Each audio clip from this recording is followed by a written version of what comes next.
चीन दौरे पर पहुंचे बांग्लादेश के विदेश मंत्री तौहीद हुसैन कर्ज न चुका पाने पर गिड़गिड़ाते नजर आए। बांग्लादेश चीन ने कर्ज को चुकाने की समय सीमा बढ़ा दी। लोन की अवधि 20 साल से बढ़ाकर अब 30 साल की गई है। कर्ज की ब्याज दर को कम करने का भरोसा भी दिया गया है। बांग्लादेश कभी चीन तो कभी पाकिस्तान के आगे गिड़गिड़ा रहा है। इन दिनों बांग्लादेश चीन की शरण में पहुंचा हुआ है, कर्ज नहीं चुका पा रहा है, लोन के बोझ से दबा हुआ है।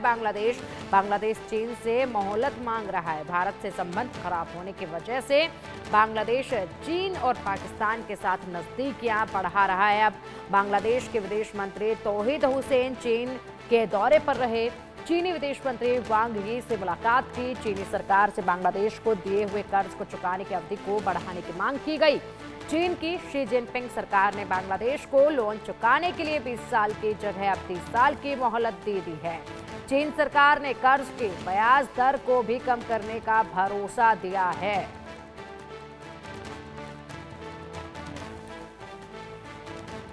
और चलिए अब इसी पर चर्चा के लिए हमारे साथ हमारे खास मेहमान जुड़ गए हैं। Retired group captain UK Devraj ji, जो कि डिफेंस एक्सपर्ट हैं। सर, बहुत बहुत स्वागत है आपका इंडिया न्यूज पर।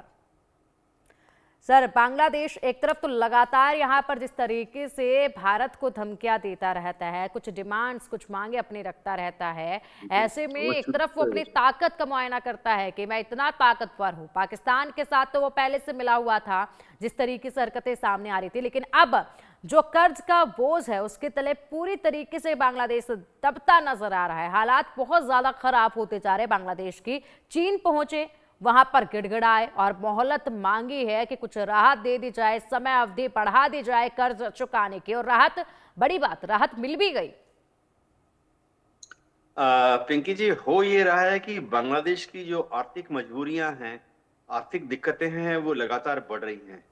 बांग्लादेश की इकोनॉमी को उन्होंने बहुत बड़े बड़े लोन लेकर आगे बढ़ाने की कोशिश की। खास तौर से चीन से उन्होंने बहुत ऐसे लोन ले लिए जिसमें कि अंतर्राष्ट्रीय मानक मानदंडों के हिसाब से, मानकों के हिसाब से रेट ऑफ इंटरेस्ट बहुत ज्यादा है। 3% रेट ऑफ इंटरेस्ट।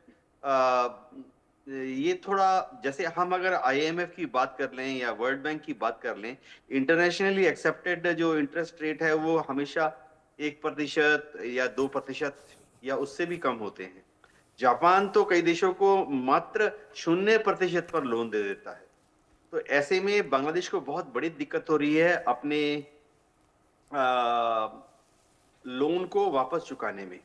एक और दिक्कत ये आ रही है कि बांग्लादेश ने जब ये लोन लिया था तो बांग्लादेश ने ये सोचा था कि वह इस लोन को महज 10 साल या 20 साल में वापस कर देगा। लेकिन अब बांग्लादेश की जो जीडीपी है, उसकी जो फोरकास्ट की गई थी उस हिसाब से बढ़ नहीं रही है।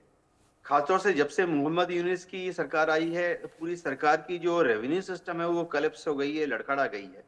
तो उन्होंने रिक्वेस्ट किया है कि यह पैसा वह 20 साल में नहीं चुकाएंगे, 30 साल में चुकाएंगे। ये दर्शाता है कि बांग्लादेश ने, कहते हैं ना कि उतने ही पैर पसारो जितने आपकी चादर है। बांग्लादेश ने जरूरत से ज्यादा लोन चीन से ले लिया, और चीन तो हमेशा ऐसे मौके की तलाश में बैठा रहता है।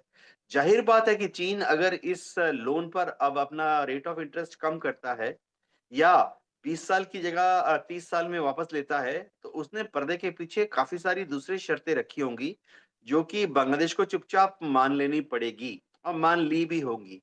आमतौर पे चीन क्या करता है कि वो जो लीज की अवधि है, समझिए चीन ने बोला हुआ है कि हम वहां पर हमारा चाइनीज मैनेजमेंट रहेगा वहां पर अगले 50 साल के लिए। चीन उसको बढ़ा के कर देता है कि अब क्योंकि हमने आपका लोन कम कर दिया, रेट ऑफ इंटरेस्ट कम कर दिया, तो हम चाइनीज मैनेजमेंट 99 ईयर्स के लिए रखेंगे। और इसी तरह से चीन क्या करता है कि बांग्लादेश में जहां पे भी इंफ्रास्ट्रक्चर प्रोजेक्ट होंगे, आमतौर पे इंटरनेशनल नॉर्म है कि जब लोन मिलता है आईएमएफ से, वर्ल्ड बैंक से, एडीबी से, जब लोन लिया जाता है, वो देश सार्वभौम देश है बांग्लादेश, तो कहीं से भी आइटम खरीद सकता है। जरूरी नहीं है कि वो आइटम वो चीन से ही खरीदे। लेकिन जब चीन से कोई देश लोन लेता है तो चीन उसको बाध्य करता है कि उस प्रोजेक्ट के लिए जितनी मशीनरी या रॉ मटेरियल या हार्डवेयर इनपुट की दरकार है, वो चीन से ही लिया जाएगा। तो बांग्लादेश तो इस तरह से आस्ते आस्ते चीन के कब्जे में पहले वो चीन की जेब में था, अब आस्ते-आस्ते बांग्लादेश चीन की गोद में जाने के लिए बाध्य हो रहा है। हम्म। जी। बिल्कुल, और इसी के साथ पाकिस्तान के भी यही हालात हैं, जिस तरीके से लगातार पाकिस्तान के भी चीन के साथ जो छिटपुट नजर आई है और इसी तरीके से कर्ज से डूबा हुआ है। ऐसे में अभी तक भी बांग्लादेश को सबसे बड़ी बात यह है देवनाथ जी कि हालात इतने गंभीर होते जा रहे हैं जिसका सीधा नुकसान बांग्लादेश की जनता को भुगतना पड़ेगा। लेकिन बावजूद इसके मोहम्मद यूनुस को समझ नहीं आ रहा है कि बांग्लादेश किस दिशा में जा रहा है, क्या हालात बनते जा रहे हैं, जो अब समय अवधि बढ़ा दी गई है, 10 साल और अवधि बढ़ा दी गई है। ऐसे में एक आश्वासन भी दिया गया है कि आगे भी विचार करेंगे। क्या उस समय अवधि तक बांग्लादेश खुद को बेहतर कर पाएगा कि इस लोन को चुका पाए या कुछ कर्ज का हिस्सा ही चुका पाए? क्या इस स्थिति में जा पाएगा जिससे संतुष्ट बांग्लादेश हो रहा है कि थोड़ी तो अवधि बढ़ाई गई? पिंकी जी, बांग्लादेश को ये समझना पड़ेगा कि भारत हमेशा उसका मित्र रहा है। बांग्लादेश तरक्की करे, अच्छी तरह से मजबूत देश बने, भारत भी चाहता है। अभी जैसे तीस्ता नदी का जो प्रोजेक्ट है, बिलियंस ऑफ डॉलर्स का प्रोजेक्ट है। तीस्ता नदी के पानी को जब वो भारत में है या जब वो बांग्लादेश में प्रवेश कर जाती है तो उसका इस्तेमाल कैसे करें? पूरे प्रोजेक्ट को बांग्लादेश शायद चाइनीज इंजीनियर्स के हाथ में सौंपने की तैयारी कर रहा है। इससे होगा क्या, बांग्लादेश और ज्यादा चीन के कब्जे में आ जाएगा।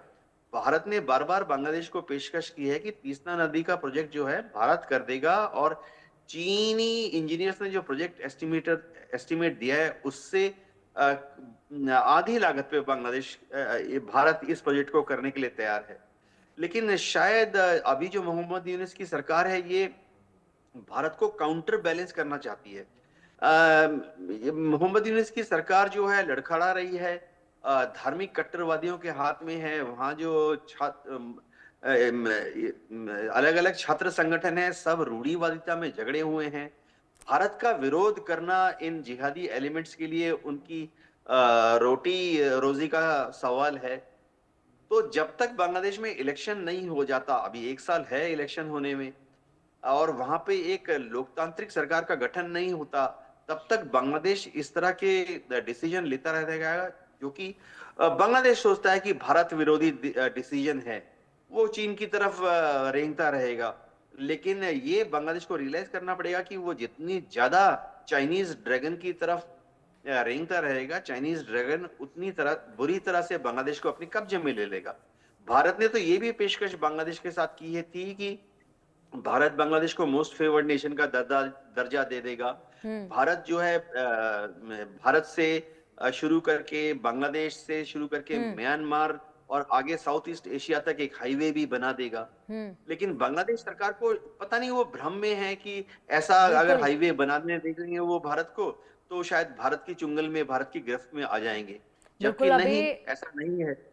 बिल्कुल, बिल्कुल, और अभी एक दिन की और बातचीत जो है बांग्लादेश और चीन के बीच में होगी। देखना होगा कि इस बातचीत से क्या निकल कर आता है, कौन सा वो महत्वपूर्ण मुद्दा होगा जिस पर अब आगे डिस्कस किया जाएगा। फिलहाल देखते हैं कितनी राहत चीन से बांग्लादेश आगे और लेता रहेगा और यहाँ पर क्या स्थिति आगे देखी जाएगी। बहुत बहुत शुक्रिया सर आपका जुड़ने